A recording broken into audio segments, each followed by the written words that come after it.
Same time, the Washington Post had just broken Watergate with anonymous sources. The difference was, Leanne, that Seymour Hersh, he has unnamed sources where they had anonymous sources. Their anonymous sources that they used at the Washington Post were presumably not known even to the editors, whereas when he has unnamed sources, he makes sure that his editors know and vet who those sources are. That's the difference.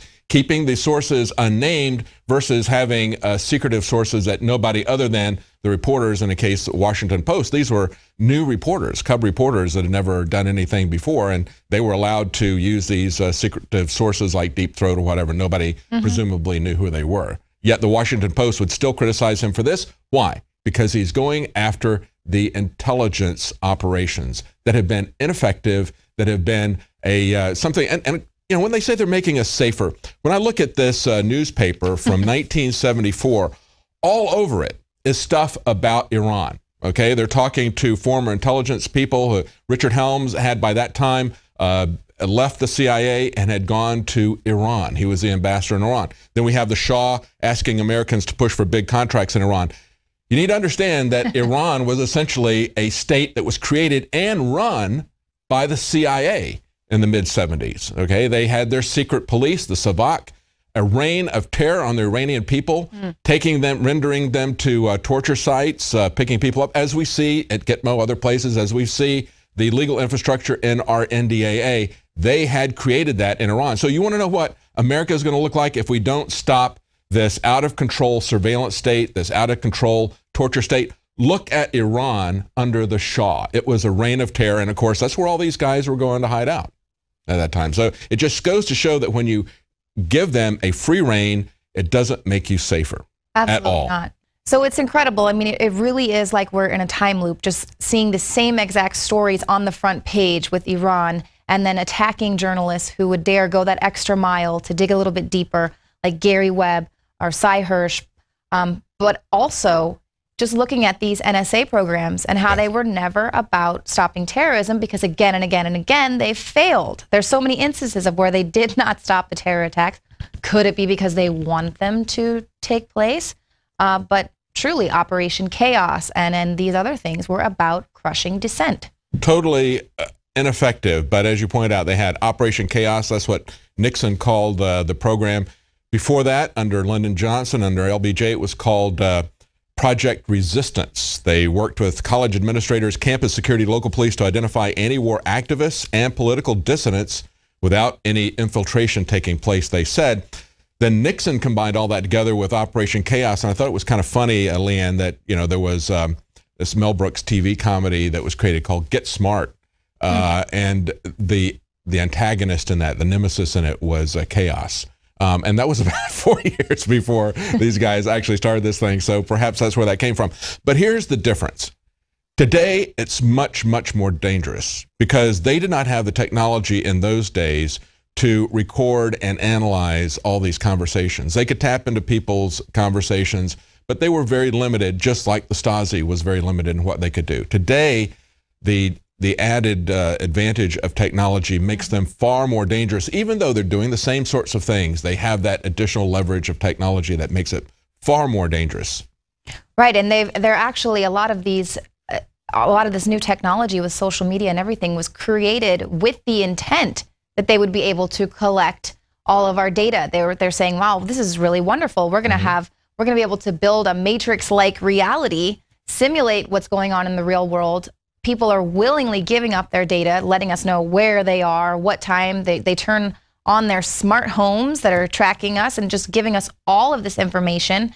And we've actually reported on some of these programs, the Sentient World Simulation. It's a continuously running mirror model of reality, and this helps them predict and evaluate future events and courses of action. And that's just one program. Yeah. That's what's so troubling about the whole concept of mastering the human domain, which is a subtitle of the Jade Helm logo.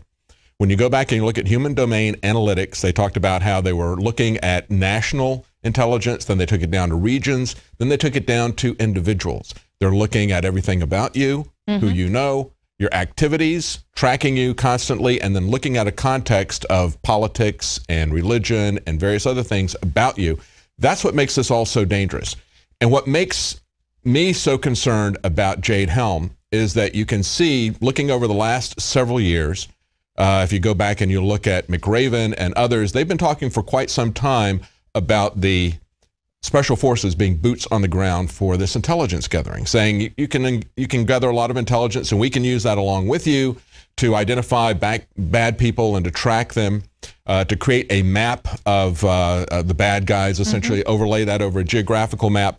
But you need boots on the ground. You need human intelligence there that can also be spying on people and reporting this back to you. So it is total. It's not just looking at your license plate as you drive by, not just having cameras everywhere, but also having physical spies on the street. And that's what Jade Helm is always about, is this merging of the human domain analytics, activity-based intelligence, all these different aspects in with special forces, with the military, with the police, merging them all with the NSA. Right. How are people going to react if the water supply gets cut off, or if there is a military coup in their state? How will they react? And they can see how the state of Texas has reacted.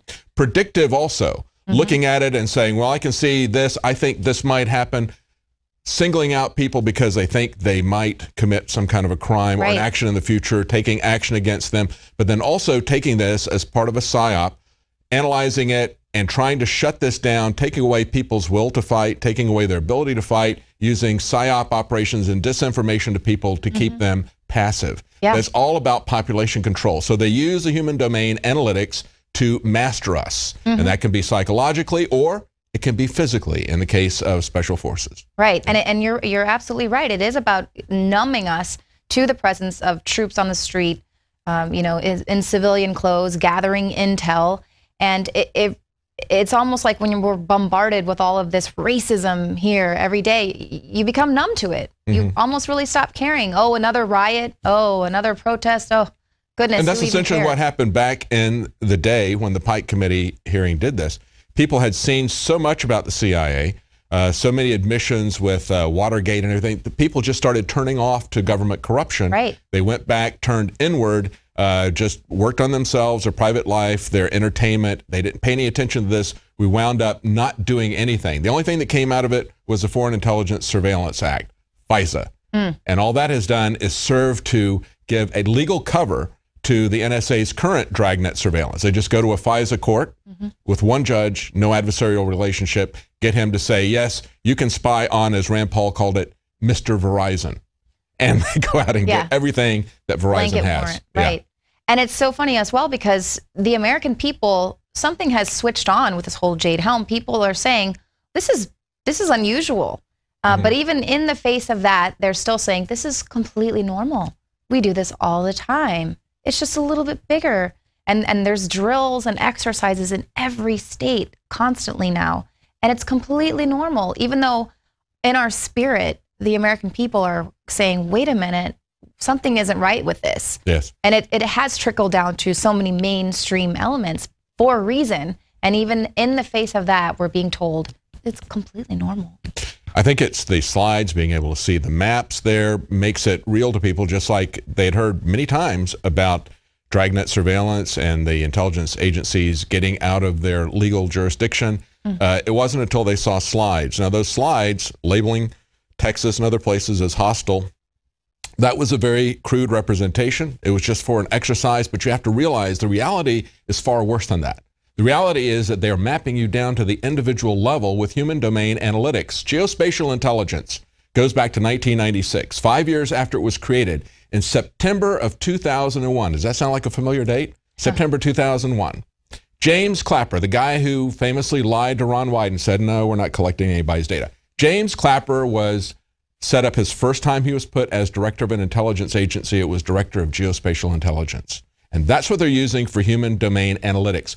People should be very concerned about the fact that we have the military, the Homeland Security, and the NSA all merging together, working on this. And you can see this going on now for the last 15 years. So this Jade Helm is not something new. It's just the next level. And as people see this, hopefully at some point they're going to wake up to what's happening. And hopefully, unlike what we saw with the Snowden leaks, people will make some changes and question, what is the purpose of these organizations? Absolutely. Are they making us safer? Are they being effective with our money?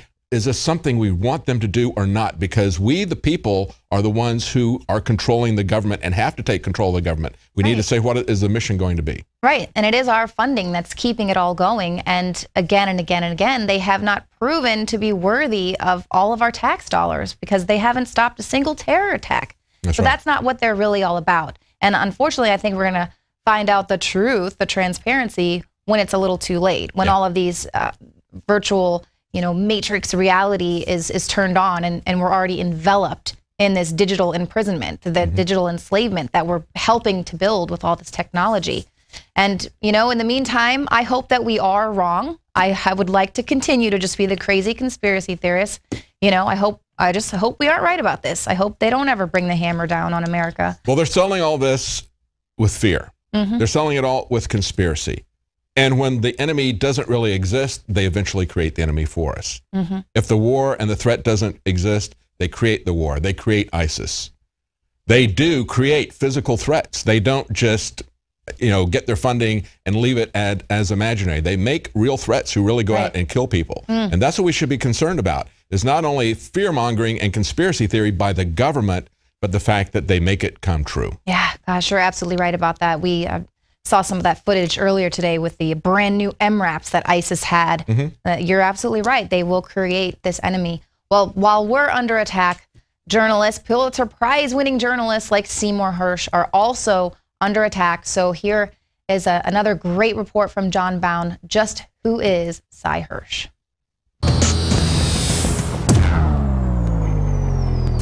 Who is Cy Hersh, and why does what he says matter? Mr. Hersh exposed the cover-up of the 1968 My Lai massacre of between 347 and 504 unarmed Vietnamese citizens and received the 1970 Pulitzer Prize for international reporting for his work. He has notably investigated the CIA's secretive Project Azorian. Hersh recently exposed the mistreatment of detainees at the Iraqi prison Abu Ghraib. Mr. Hersh has the journalistic integrity to take the lonely path seldom seen towards the truth. Now this award-winning journalist and touchstone to a fading era of investigative journalism faces an administration that has set a new record on what can only be declared as a war on transparency. The Society of Professional Journalists, made up of 38 groups, wrote a letter to the Obama administration criticizing its overall politically driven suppression of the news. Hersh's solution to the lapdog media that whitewashes Obama's dirty laundry is to shut down news networks like NBC and ABC and fire 90% of the mainstream editors, replacing them with real journalists who are outsiders and not afraid to speak truth to power. The Republic's in trouble.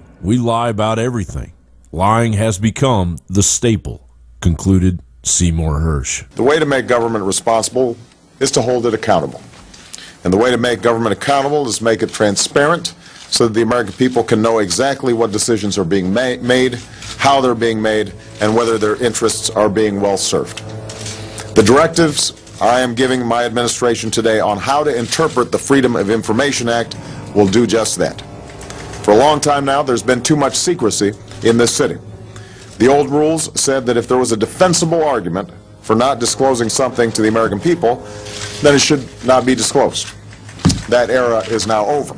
Recently, Seymour Hersh said that the raid which killed Osama bin Laden in 2011 is one big lie, and that not one word of the Obama administration's narrative on what happened is true. Speculation that the Obama administration may have embellished or outright lied about the true account of what happened has persisted, mainly because the White House has refused to publicly release images of bin Laden's body. Although the White House said the corpse was immediately buried at sea in line with Islamic tradition, it quickly emerged that this was not standard practice. Numerous analysts have claimed that bin Laden had in fact been dead for years and that the raid on his alleged compound in Pakistan was little more than a stunt. It's on record that Steve Pachinik, who worked as the top deputy to Henry Kissinger and who also is a high-level Council on Foreign Relations member, was interviewed back in April of 2002 and said that bin Laden was dead and that was on ice, and that in the future he would be used at a politically expedient time to bolster the government in the eyes of the people. He died of Marfan syndrome Bush Jr. knew about it. The intelligence community knew about it. CIA had already sent a physician way before under the Clinton administration to see him at the American